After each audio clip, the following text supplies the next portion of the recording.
George Washington, and this is episode 17 of the George Washington Experience, where we explain politics and government after I got resurrected. Today, I'm having Wade on my show, and we're explaining what the Ambassador of the United States to the United Nations does. Oh, hey, I'm so happy to be here. So, basically, what do they do? So the representative that talks with the UN, which is the United Nations, which is like all the countries are grouped together in this organization to try to work together to make a better world. They explain our outlook on things and help put our voice into it to keep the US updated on what's happening at the UN. For example, Ann Peterson didn't attend a meeting, and that made our voice less heard in policy. The Security Council couldn't make sanctions on this Sudanese government. The idea is that they need someone at the UN because a lot of decisions are made there. Who's the current ambassador? The current ambassador is Linda Thomas Greenfield, appointed by the president and sworn in by the vice. Some other things she's done is that she worked for 35 years with the U.S. Foreign Service and retired recently in 2013 to 2017. She was the Assistant Secretary of State for African Affairs. She worked as the Director General of the Foreign Services and Director of Human Resources for 2 years.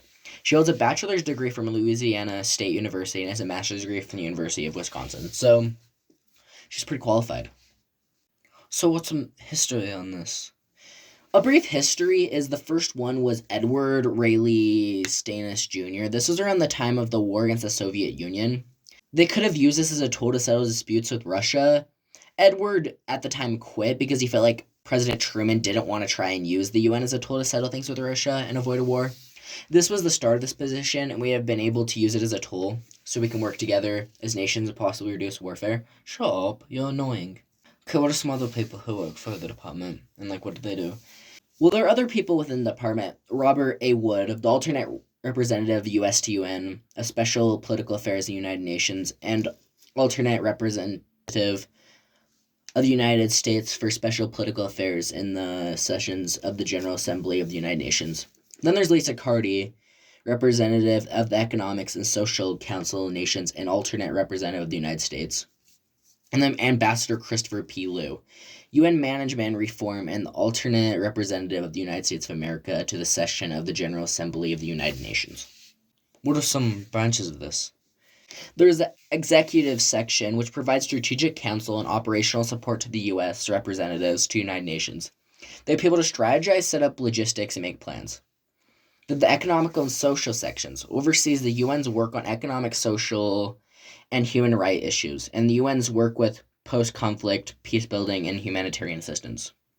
There's the host county section, which makes sure obligations of the United States to the United Nations organization and to the UN community in New York are upheld, making connections between prestigious diplomatic community and federal and local government agencies, businesses, and private citizens.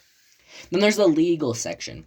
The legal section provides counsel and service for international legal matters arising in the UN.